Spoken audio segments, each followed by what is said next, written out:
It's the One Ocean Hub podcast. Hello and welcome to the One Ocean Hub podcast, episode 6, part 2, The Island Stories, Colonial Pasts and Policies of the Present. And in this part, we pick up where we left off in our chat with the Hub co-investigator, Alana Lancaster, from the University of West Indies in Barbados, and with the Hub doctoral researcher, Lysa Wini, who is coming from the Solomon Islands and who's doing her PhD at the Centre for Environmental Law and Governance at the University of Strathclyde, here with us in Glasgow. So I've been curious, have you been able to learn from the research program that we're on here at the One Ocean Hub via the international work and maybe learning from in-country research? And when I say in-country, I mean the focus country, Hub's focus countries, the African focus countries like Ghana, Namibia and South Africa. How much of that Hub work is relevant to your own work in the Caribbean? And what would be some ideas that you might want to implement in your context, the island context, the Caribbean context? What would be those ideas that would be useful in the Caribbean, if any? The way in which I previously taught international environmental law, you teach it as, discrete areas of international environmental law, and then you maybe touch on some what we call crossover topics, like international law and trade, and international law and in the international financial system, which I suppose, looking back, these were the areas which were flagged when I was training because of their massive importance, especially for developing economies.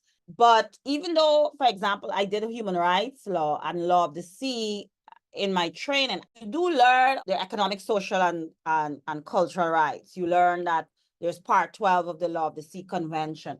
But one of it's almost that, they're done in basically silos and isolation without bringing them together and realizing that in the the environment in which we're operating, they're really tremendous synergies, and for effective solutions, there need to be synergies. So I think my work in the legal and international group has helped me not only in my thinking, but it also in the way in which I teach, and also certainly when I'll be developing.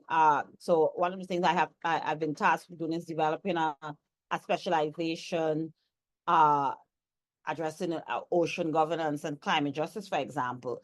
The linkages between human rights and the environment in small scale fisheries, for example. I've also been able to delve more deeply into areas that are extremely interesting to me. So areas beyond national jurisdiction and the international legally binding instrument, and how that links to the, for example, the ocean climate nexus. Customary law, and as I said before, one of the things being in the customary law group really helped reinforce some of the lessons I learned in history, but never contextualized them with respect to law and policy and what I researched or did. I'm also happy to say I've been able to explore a lot of very important work in insurance rights and the ocean, as well as oceans and human health, and being able to collaborate with not only early career researchers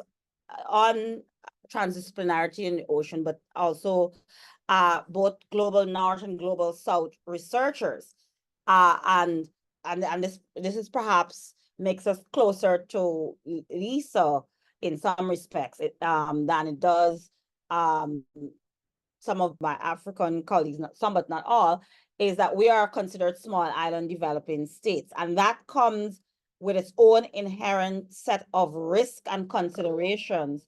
Yeah, so in terms of innovative methods of silo breaking and the opportunity to really work in an interdisciplinary manner has yielded insights that you can really apply on the particular context in which you work on, but at the same time that there are idiosyncrasies of the island contexts that are intrinsic. Yes. There is something that has to be both researched and sort of like contended with in its own very sort of custom and customary way, right? Yeah. And the context is also, it's historical, and it's as much as it is environmental. And it sort of pertains to the islandness of the place. Right. And I think even between islands, and I'm sure Lysa would agree, one island is not another, you know, there are subtle differences. I mean, you know, and while there's similarities, even though all islands are not equal in the sense that even from a perspective of, if we were to say we're all small island developing states, and we do quite a bit of negotiation as blocks, as AOSIS as it's called, climate change, plastics, and so on, across Africa, Caribbean, and Pacific states. And we also have a few in Asia, and the Indian Ocean, where we are different. So for example, the Pacific states are literally truly large ocean states, because while we do have some extreme examples, so Barbados and Antigua and Barbuda are, you know, 388 times, 200 and something times. You know, many Pacific states are just such, you know, it's such intriguing that basically your state of what, you know, of ocean.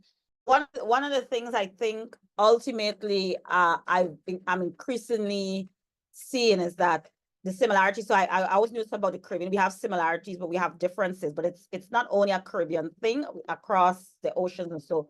And I'm forever intrigued by. I guess I'm less intrigued now by the similarities, but more of the differences that still make us similar, if that makes any sense. I think that's what it intrigues me the most, kind of linked to the similarities and how we can then build out from that. Yeah, how peculiarities. Yes, yes, I like that. I think that's a better way of putting it. But yeah, I mean, this comes from being landlocked and thinking about islands a lot. Yes. That islands are, each of them are peculiar. Like each island or each archipelago or each island actually is in the league of its own, and it's like it's a unique entity with its customs, with its animal, plant species, cultures, human and other than human behaviors, currents, ways, endemisms, all that. So I really love, I love what you said about that you're more intrigued by the differences, that the sum of which is actually the similarity. Yeah. Yeah, that's a more eloquent way of putting it. Yeah. Please use that. When we come across narratives that talk about how the diversity is problematic, and for me it's like, no, that's the strength. Exactly. Yeah, no, that's absolutely brilliant. Yeah, I wanted to ask you also, Lysa, and you, Alana, as well.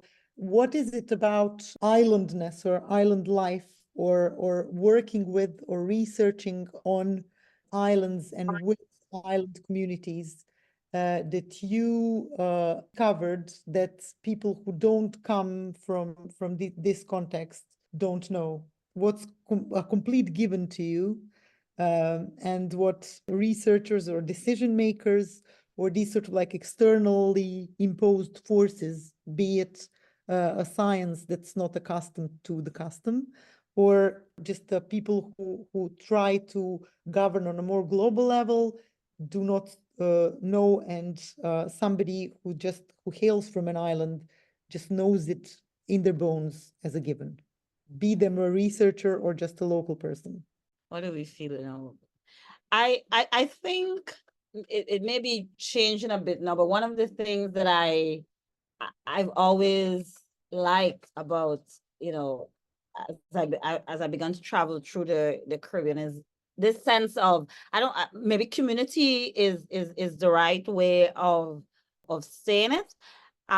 You know, it's, even if we have our internal differences. I think one of the ways it manifests again across the Caribbean is, food, I find that it manifests in not only similarities in food, but the way in which food features in relationship and culture, I mean, I've been in so many places in the Caribbean. People don't know me from Adam, as we would say, but they see you there. You might be. They realize you're a stranger. It's usually easy to say that, see that, and they invite you into their life. They help you. They feed you, and even if food is scarce, and that just develops a sense of community and belonging. So these close communities, right? Sharing their food, however scarce, with everyone, sharing their joy of life and vitality and the colors and the aromas and the fragrances of the place and the music and the dance that are embedded in the places where they live and they're from in the Caribbean and perhaps beyond on other islands that we're talking about. We're talking about a global issue here. There are also challenges that these communities are constantly up against. So I was hoping that you could speak a little bit to these challenges that the people from the small island developing states face when attempting to access the international processes and the decision-making fora when that determine the fate of the small island developing states in the current rapidly changing climate in our increasingly vulnerable ocean. As small island developing states in general, often participation, and this comes to meaningful participation in processes. A lot of the international processes, especially with oceans and climate change, rely on, global engagement because they're global issues. And it's often more challenging for historical, economic, and a lot of other reasons for persons from many island states, including small island states, to arrive to participate in these processes.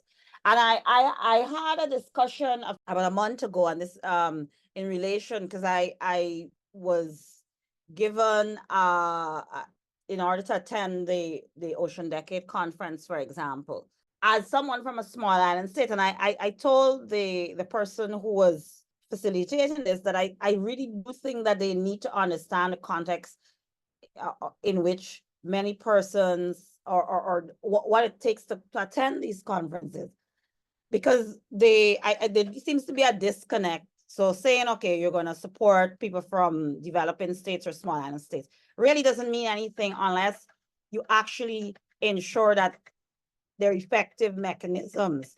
If it wasn't for my determination to attend, it would not have happened. And I'm just thinking, if this were a COP or where a critical decision had to be made, and I'm talking, it can range from financing. Many require visas, so that's in itself another process.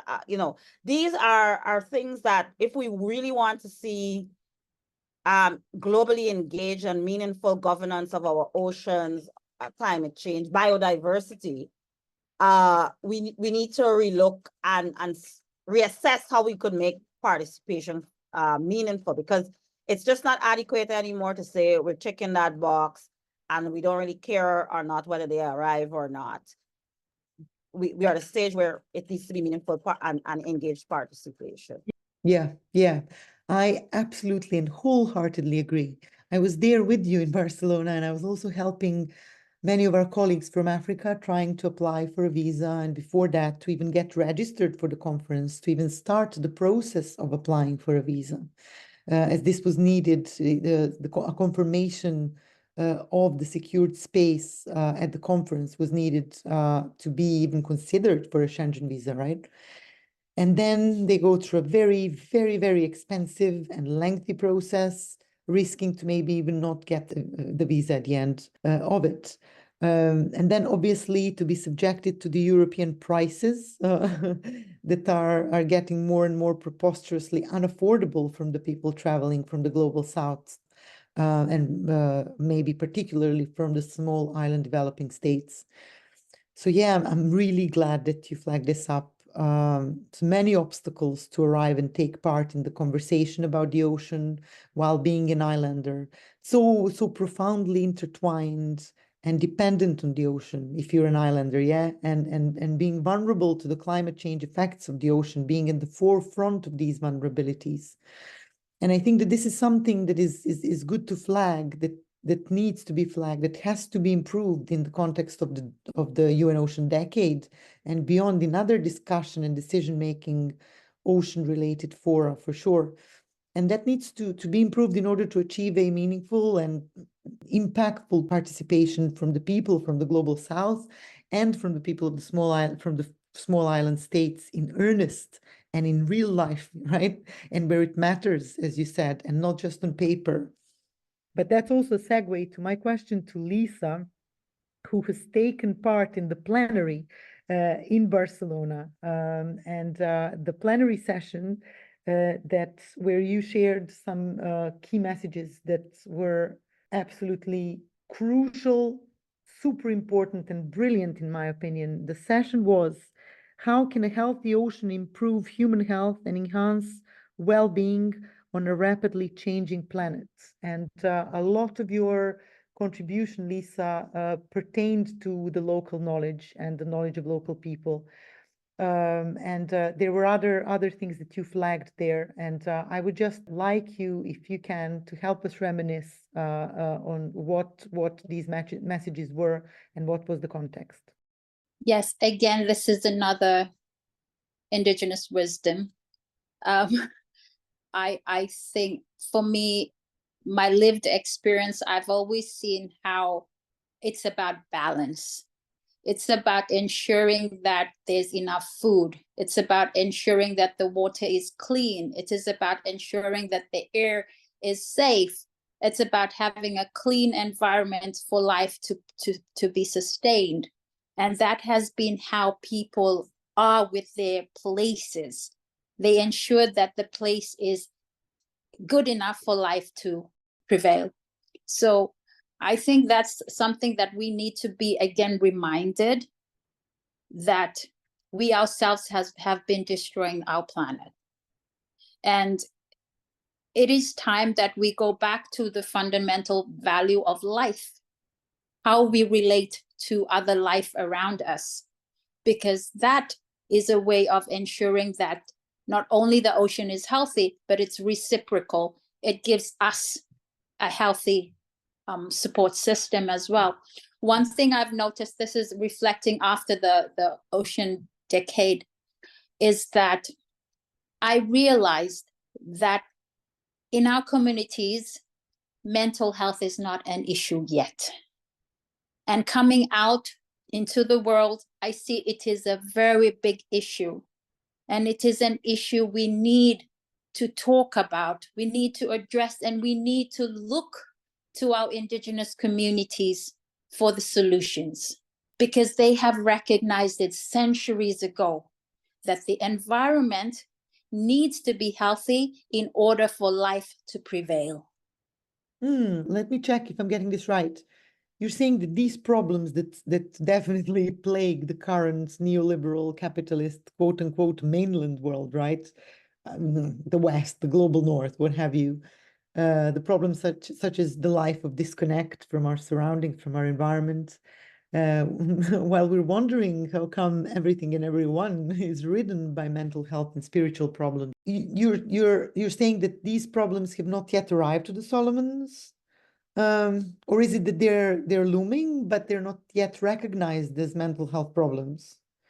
I mean, is the mainland also trying to subsume the Solomons and its people and their way of knowing and their way of living into its own disembodied technocratic predicament? Mental health is not yet a big issue. It will become a big issue for us if our communities keep on hearing that their world is not good enough. and that their knowledge is not good enough, that their way of life is not good enough. And it comes through noble things like research, education. And this is something that us as the hub can do to bring out and elevate these places that have solutions for us in this global crisis. That's brilliant. Thank you so much for this, because it's definitely a measured warning with the hopeful roof to it, and that's beautiful. So thank you so much for this, sincerely. My next question will then be to Alana, related to what you've just said. I think that, Alana, you were exploring, or you've been exploring, the notion of the interaction of like gender and ocean and customary law and ocean, and the way in which that can be explored with the local people, with the people who know that place in their body, in their bones, in their custom, in their generation. And you were thinking maybe around some ideas about amphitheater and extending the sort of theater making methodologies into the Caribbean. Is that something that you would like to explore, or is that something that's early days? Can you tell us a little bit more about how to co-research this with the local peoples? Yeah, certainly early days. One of the light bulbs, I suppose, that went off when I attended the first empathy, because during I'd heard about the term. I think I was half sold, because I'm a huge theater. I love plays. As I said, my mom was English language and literature. So one of the, I think, the things we had in common was Shakespeare. She always had a Shakespeare quote for some situation in life. And we'd attend plays and so together. I thought to myself, this is interesting because it's research, so it's based on research, a community issue, so it's not some pie in the sky thing, for want of a better word. I thought of it as a brilliant tool both for engaging with communities as well as on the level of policymakers that can serve as a bridge for which academia, so the academia could provide or in collaboration with the community. I also think it's an excellent tool for ocean literacy in general, which I think in all of the discussions, be it implementing new legislation or putting policy in place, in implementing new laws and doing a lot of the policy changes you want to effect, ocean literacy or environmental literacy, but of course I'm focusing on ocean, is supremely important. It has to happen in tandem with a lot of the research and policy change we're hoping to achieve. So in many ways, it can therefore be aligned with many of the existing as well as proposed research areas within the Caribbean region. We, about 3 years ago, launched a new faculty called the Faculty of Culture, Creative and Performing Arts. And I think it would be a good crossing over meeting point between the Faculty of Law, which I find myself in, and the Faculty of Culture, Creative and Performing Arts. And we're also establishing some links with the Center for Environmental Management. We're doing some work on women and small scale fisheries and climate justice. Mm-hmm. And this potential collaboration opens all sorts of routes to bring together a truly diverse group of stakeholders to the same table, right? As well as to potentially illuminate or enhance impact of the work of the of the Caribbean scholars. It's a vast expanse, right? Scholars, decision makers, and communities. You have recently took part, and this is super impressive, I think, the outcome of it as well. You recently took part in an inter-American court process, right? And you, Alana, have also took an integral part in forging new partnerships within the University of West Indies in Barbados, where you work, where you teach. Could you tell us a little bit about these multiple synergies and achievements? So we recently, in the last 2 weeks, did an MOU with the Inter-American Court, and we've enhanced our relationship with the Special Rapporteur on Economic, Social, and Cultural Rights for the Inter-American Commission, RIDESCA, between the University of the West Indies and the Association of Commonwealth Universities to establish what is called a Center for Oceanography and the Blue Economy.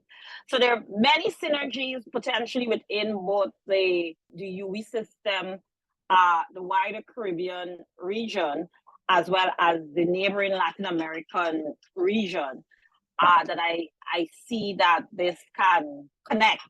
No, that's brilliant. So like you were talking about wishing to break the silos, and there's so many synergies there that there's many a silo to be very promptly smashed.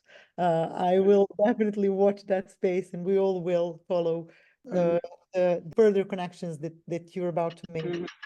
It's such a humongous and fascinating body of work. Awesome. Thank you, Melissa. I quite enjoyed the discussion. So thank you so much for sharing these absolute pearls from across the ocean of knowledge, of enthusiasm, of creativity, of expertise, and of work, and of just sheer spirit. So thank you both so much. Tagiatumas, Melissa and Alana. It was a great conversation with you today. Thank you, Lysa and Melissa, for a wonderful afternoon. And to Island women. Yay! For those who, even in mind, body, and spirit. Yeah, we're taking Melissa to the islands. We adopted her, yes.